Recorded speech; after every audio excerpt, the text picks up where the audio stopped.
नमस्कार साथियों, मेरे चैनल पर आपका स्वागत है। और आज हम यहाँ पर डिस्कस करने जा रहे हैं सबसे पुरानी लाइब्रेरीज जो पूरे वर्ल्ड में सिचुएटेड है। तो हम सबसे पहले स्टैब्लिश करेंगे यहाँ पे लाइब्रेरी ऑफ असरबाईनीपाल। ये असरिया में है, ठीक है। ये 17वीं सेंचुरी में स्टार्ट हुई थी। और ये असरिया यहाँ पे एक राजा थे जो एक किंगडम बनाया था उन्होंने। असरिया किंगडम इराक, टर्की और के एरिया में ये इनका राज्य था। तो ये किसी टाइम पर थी, अभी कोई कंट्री नहीं है क्योंकि ये इराक, टर्की और एक कंट्री और मिलाकर ये एक किंगडम बन जाता है। उसके बाद आती है लाइब्रेरी ऑफ परगामन। टर्की में ये लाइब्रेरी है और ये है 3rd सेंचुरी में स्टार्ट हुई थी ये लाइब्रेरी। तो ये थोड़ा सा पढ़ने में मुझे भी दिक्कत हो रही है क्योंकि नाम ही ऐसा है, परगामन। टर्की में लाइब्रेरी 3rd सेंचुरी है। तो इस टेबल में सबसे पुरानी लाइब्रेरी है वो 3rd सेंचुरी में आती है। और इसके बाद आती है विला ऑफ परपरी, इटली में लाइब्रेरी है 79 एडी में। एडी का मतलब after death of Jesus Christ. Library of Celsus Turkey में है ये हुई थी 117 एडी में। Bibliotheque national of de France, ये लाइब्रेरी हुई थी स्टार्ट 1461 में। First open to the public in 1692 में, ठीक है। फिर आपको पता ही है रामपुर रजा लाइब्रेरी रामपुर में है जो यूपी में है 1774 में। एशियाटिक सोसाइटी ऑफ बंगाल जो बंगाल में है 1784 में। डच रॉयल लाइब्रेरी ये है एक का है, आपको पता ही है, इटली में। तो ये है थी 1798 में। लाइब्रेरी ऑफ कांग्रेस जो सबसे बड़ी लाइब्रेरी है जिसे आज हम OCLC भी यूज़ करते हैं, फिर 1800 में यूज़ होती है। और कलकत्ता फोर्ट विलियम लाइब्रेरी ये 1800 में हुई थी और ये कलकत्ता में है। एशियाटिक सोसाइटी ऑफ मुंबई, इसे हम पहले एशियाटिक सोसाइटी ऑफ बॉम्बे भी बोलते थे, ये 1804 में स्टार्ट हुई थी। त्रिवेंद्रम पब्लिक लाइब्रेरी ये भी बहुत प्राचीन लाइब्रेरी है, one of the most ancient library इसे भी बोला जाता है। 1829 में स्टार्ट हुई थी। कलकत्ता पब्लिक लाइब्रेरी 1836 में, आप सबको पता है। नेशनल लाइब्रेरी ऑफ मेडिसिन 1836 में as the library of the office of the surgeon general of US army. तो इन्होंने स्टार्ट करी थी US आर्मी के लिए। तो ये मेरी कुछ इम्पॉर्टेंट चीज़ें थी जो मैंने आपको बताई। अब उसके बाद देखिए आप, ये कुछ मेरे वो है स्टैचू ऑफ मोनोपोलीज, ये यूके में यूके ने स्टार्ट करा था 1623 में। First legal recognition of patents, जो पेटेंट्स हम करते हैं तो वो कहाँ स्टार्ट हुआ था, यूके में 1623 में। स्टैचू ऑफ एनी, जो स्टैचू ऑफ एनी कहाँ है, यूके में 1710 1710 फर्स्ट कॉपीराइट ला इसे बोलते हैं। Press and registration of book act, ये आपको पता ही है, 1867 में स्टार्ट हुआ था। Registration and regulation of print and publish industry in India, जो भी न्यूज़पेपर और जर्नल्स वगैरह जो भी बुक्स होती है तो उसको रेगुलेट करने के लिए ये ला बना था 1867 में।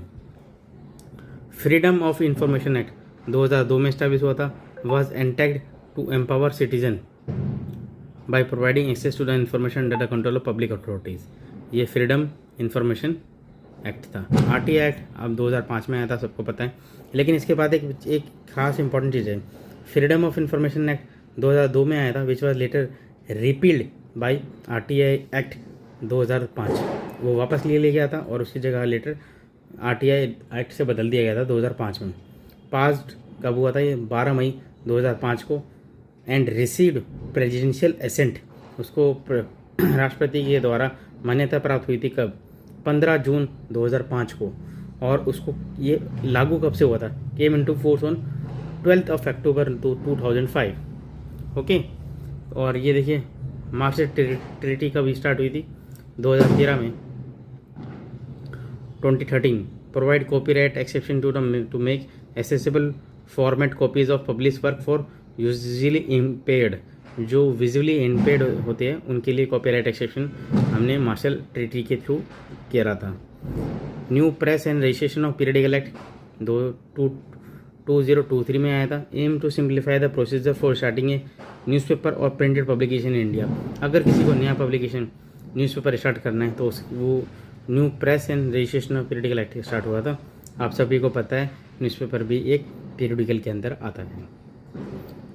WIPO world intellectual property organisation treaty on intellectual property, genetic resource and associated traditional knowledge, ये 2024 में स्टार्ट हुआ था। Treaty that address the intersection of intellectual property, genetic resource मतलब GR, ट्रेडिशनल नॉलेज, इन सबको इनका इंटरसेक्शन इसको वो करता है, रेगुलेट करता है, एड्रेस करता है इनको। तो ये कब आया था? 2024 में। अब एक अवार्ड है, ये देखिए, Alex award are given to book that appeal to which age group. तो इसका राइट आंसर है सी, 12 से 18 ईयर, यानी कि Alex award first publish in 1998। अब ये देखिए, ये इंपॉर्टेंट चीज़ें हैं, ये कई बार पेपर में आता है, जॉन कोटाना डाना अवार्ड। तो SLA यानी कि स्पेशल लाइब्रेरी एसोसिएशन का हाईएस्ट अवार्ड होता है, awarded for lifetime achievement and exceptional service to the library information professional. ठीक है, तो ये जॉन कोटाना डाना ने, ये कब दिया जाता है? कोई किसी ने SLA में हाईएस्ट ऑनर अवार्ड है इसका, awarded for lifetime achievement और एक्सेप्शनल सर्विस किसी ने करी लाइब्रेरी और इंफॉर्मेशन साइंस में। Rose L Vormelker award given to a mid career SLA member. वो SLA मेंबर का मेंबर होना चाहिए, वो actively mentor and teaches student and professional. ठीक है, SLA hall of the fame कब दिया जाता है आपको पता है?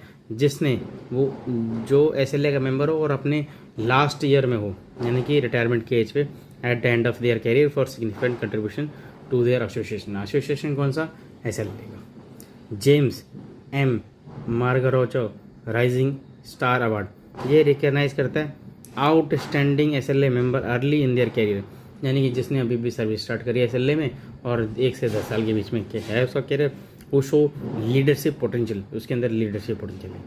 तो ये कुछ मेरे इंपॉर्टेंट चीज़ें थी जो मैं आपको बताना चाहता था। अगर आपको मेरा पढ़ाया हुआ समझ में आता है, कुछ आप देखना चाहते हैं, जो आज मैंने पढ़ाया आपको कैसा लगा, प्लीज़ कमेंट करके बताइए। Thank you for watching my video. पढ़ते रहिए, खुश रहिए और मिलते हैं आपसे अगली वीडियो में। Thank you for watching my video.